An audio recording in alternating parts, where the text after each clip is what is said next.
Oh no, I must have fallen asleep. What time is it? Shoot, it's 3:55. I'm supposed to be at Amanda's school in 5 minutes. I frantically put on some clean clothes, apply a generous amount of deodorant, and run out the door. I arrive at Amanda's school and check in at the front desk. They give me a bright orange visitor sticker and send me on my way. I feel pretty haggard after not brushing my teeth or showering, but hopefully nobody will notice. I check my watch and I'm relieved to see that I'm only 2 minutes late. Wait, was it room 103 or 108? I spot a youth standing at his locker and approach him for help. Excuse me, do you know where Mr. Vega's classroom is?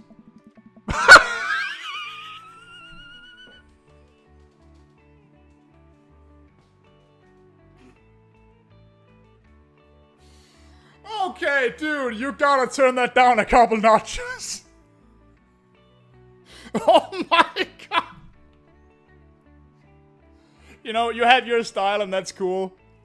That's totally cool, you do you. But you might have to get used to some reactions, buddy. Oh, jeez. Oh, jeez. I don't know why that made you laugh so hard. Oh, okay. The youth turns around and looks me up and down with heavily lined eyes. Sigh. Come on, kid, I'm late for a meeting. Mr. Who? Mr. Vega. I don't know, have you tried the exit? Have you tried not being a smartass? Okay, wise guy, you gonna help me or not? Fine. Up those stairs and to the left, can't miss him. I head up the stairs and walk around, unable to find Mr. Vega's class anywhere. After a couple minutes of searching, I head back downstairs. That punk youth sent me on a wild goose chase. I get back to where that low-rent Gerard Way is standing, fully ready to give him a piece of my mind, when suddenly a head pops out of the classroom next to his locker. Oh. Lucian, don't you have a third period to get to? Fine, Mr. Vega. Wow. Now I'm officially 10 minutes late. I glare at him as he walks away. We're not cool. You must be Barry. This period's almost over. Would you mind waiting in the back? Oh.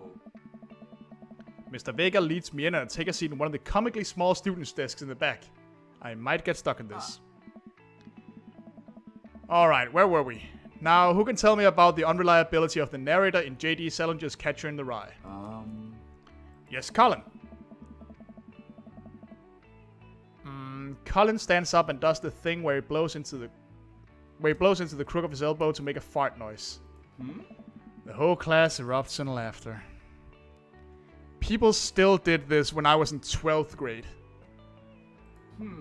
Alright, everybody. Very funny, Colin. Please sit down.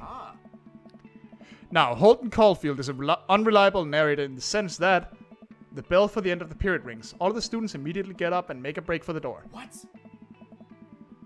Remember to do the reading and answer the response questions on page 194 in your textbook. Nobody's listening. Oh. Or not, I guess. Mr. Vega turns to me and sighs. Middle schoolers, right? Also, this sounds like it might be Barry doing the voice, but I'm unsure. Don't you teach high schoolers?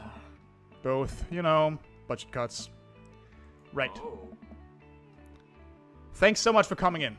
No problem, Mr. Vega. Oh. Please, call me Hugo.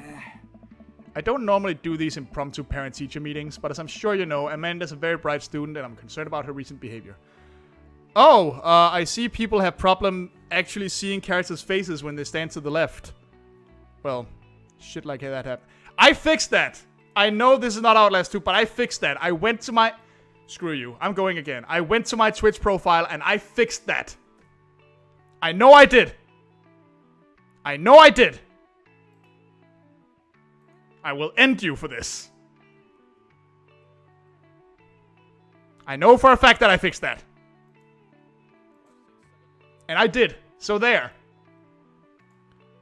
Do not interrupt my dream daddying with your Outlast 2 nonsense. I don't normally do these impromptu parent-teacher meetings, but as... well, we just read this. Cool. What's going on? Amanda has never been the most engaged student, but I know she cares. Recently, though, she's been falling behind. She's not completing assignments and has been doing rather poorly on tests. I normally chalk this up to senioritis, but this is strange. I thought Amanda always shared everything with me. It hadn't even crossed my mind that something might be wrong. I just wanted to ask, is everything okay at home? We just moved. She has a tendency to bottle things up. I don't know about that. We just moved. I'm not gonna make any assumptions on her personality just yet. We just moved recently, but it was only to the other side of town, and Amanda was more excited about it than I was. See if you can talk to her about it. I know she values you a great deal and would appreciate your guidance. If she keeps heading down this road, I know how important art school is to her, and I would hate to see her miss out on scholarship money that she clearly deserves. I'll make sure to talk to Amanda. Thanks for letting me know, Hugo. Could you maybe have called, if that's all you're gonna say? Like, I know face-to-face interaction is often better, but... Also, what is my job? On my way out, I stopped thinking for a moment. I turned to Hugo. Hey, Hugo? Yes? They ever catch that rye? Oh,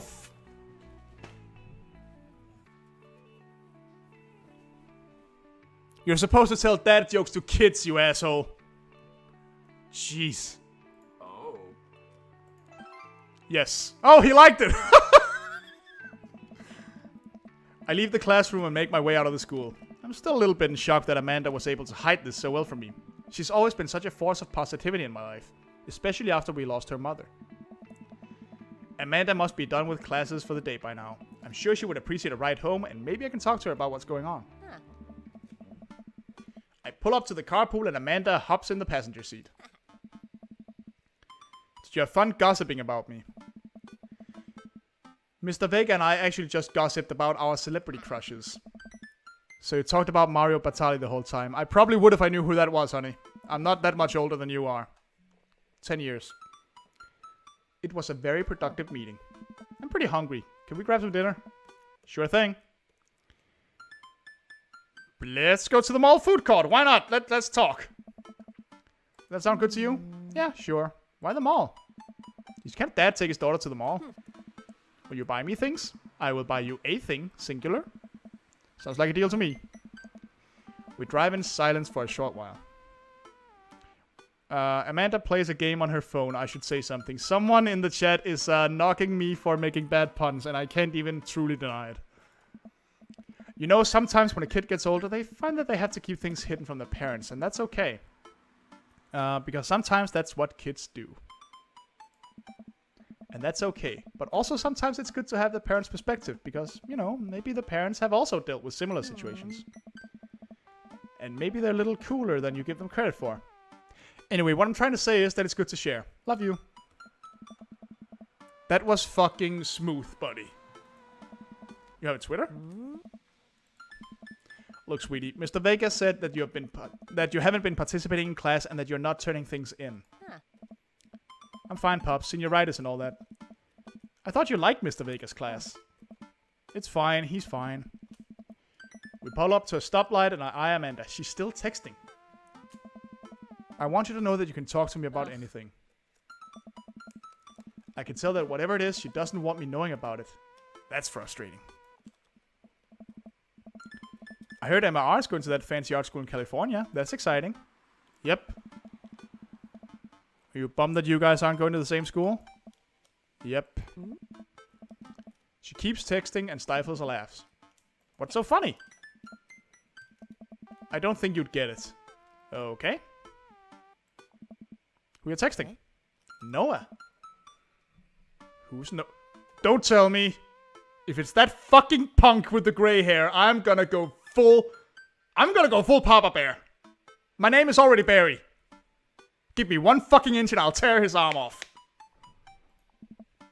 My friend. Does he go to your school? Yep. Do you like Noah? Hey. What? No! Dad! Can't believe you would. Dad! Jeez, why would you... She does. Sorry, I just asking. He's just my friend. Yes, of course they are, but you are making it very transparent, young lady. Okay. This is going well. Good talk. Love you, kiddo. She leans forward and turns up the radio. I guess that conversation is over. To the mall then. We arrive at the mall, a big indoor shopping center with a couple different floors. It's kind of dead, but that doesn't stop a mall security guard from yelling at a group of loitering teens. Let's eat something disgusting for dinner. I like the way I think. Hell yeah! Language, Missy. Heck yeah? Better. We approach the food court and evaluate our options. There's greasy restaurant after greasy restaurant. My heart burns just looking at the menus. Nobody looks happy to be there. I mean, I gotta reclaim some of those calories I burned on my 10 seconds on a treadmill. What are you in the mood for? Bread dipped in sugar, bread with cheese on it, or do you just want me to inject some fat directly into your bloodstream? I'll take the bread with cheese, thank you. I extend my hand to her. Would you do me the honor of sharing some nachos? She takes my hand with a grin. It would make me the happiest, cheesiest girl alive. We order a giant pile of chips and unnaturally orange cheese from a very unenthusiastic and possibly stoned teenager. We take a seat at a rickety table and dig in. These are bad. These are very bad. But also strangely delicious. That describes almost all mall food. So, cool. We have to eat through the pain.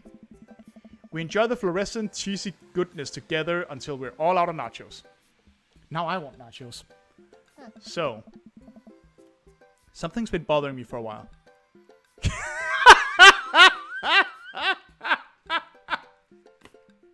No! I don't think that's possible, old man. What the fuck have I gotten myself into with this game? Which meme? All memes. It's complicated. Memes are inside jokes shared by a bunch of people that get less funny the more people do it. Problem is that by the time a meme gets to you, Dad, all of us youths have already done the joke to death. What's worse than that is that movies and TVs and video games will try to jump in on a meme train, but just based on how long it takes to make them, the meme will be long dead by the time it comes out. So it just dates it and isn't funny. That is true. Oh shit, what up? Dad, please. Anyway, changing the subject. Where to now? What? Yeah, exactly. That's my question. The one that's all black and tries to establish itself as anti-establishment despite being an exact representation of the establishment. I don't know what story you're talking about.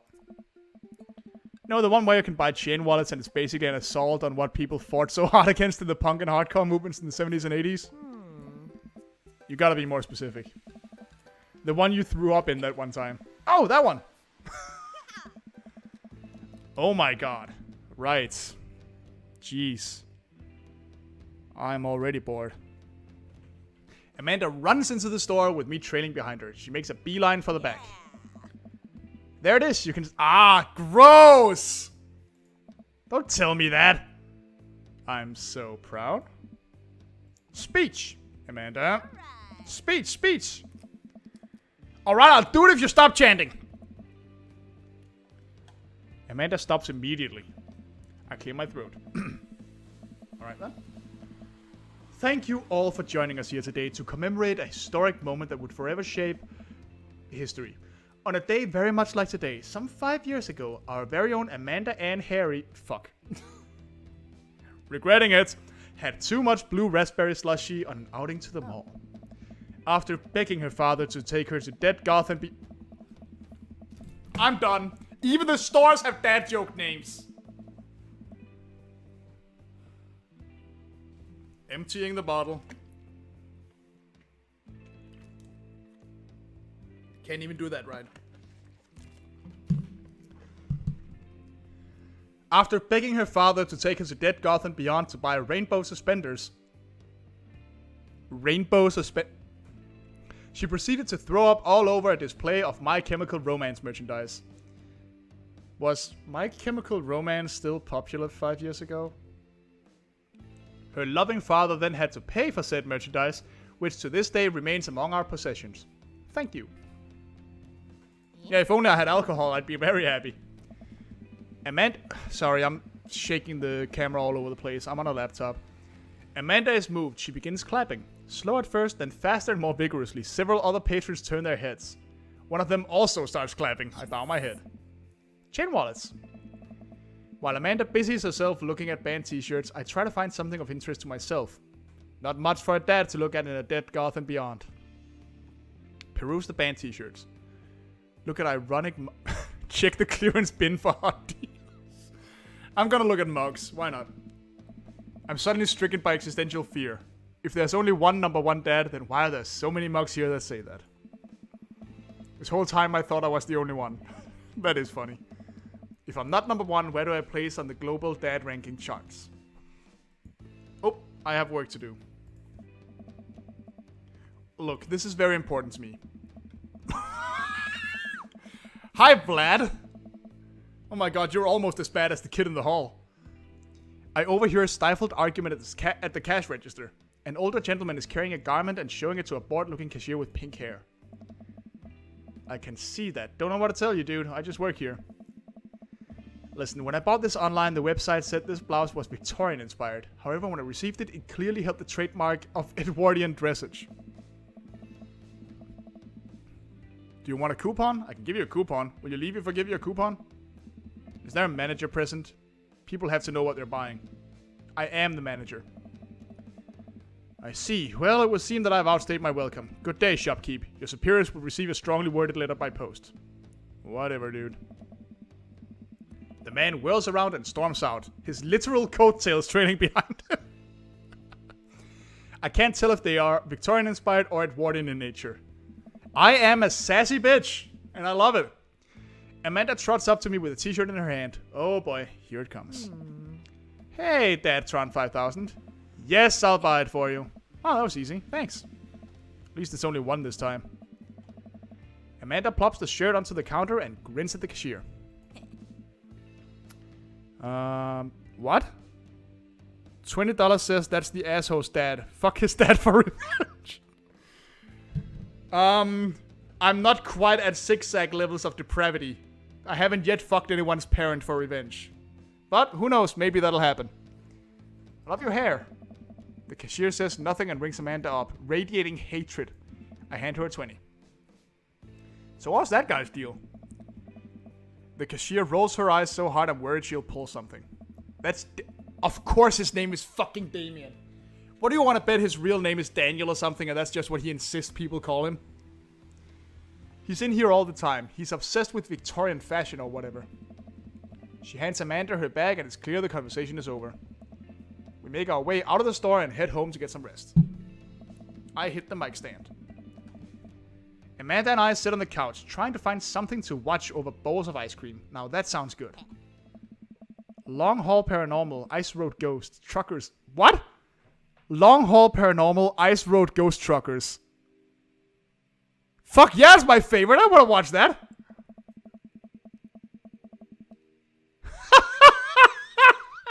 This sounds like the best thing. Also, the trucks are haunted. This is an episode I've already seen, but it's one of the best. Callum and Flint Dogbone, the twin brother truck driving and ghost hunting duo, find themselves in the greatest peril yet. Oh no, the ghost done got control of the truck.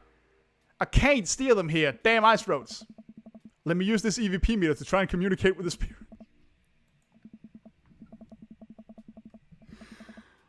Oh my god. This is art. Yes, it sounds like the finest of art. The episode ends and Amanda excuses herself to go and start arguments on the internet. I stay up a little longer, curious about the exploits of Callum and Flint Dogbone after the disastrous ice road accident. Afterward, I crawl into bed and get a good night's sleep. That totally is something I would make up, actually. Whoop.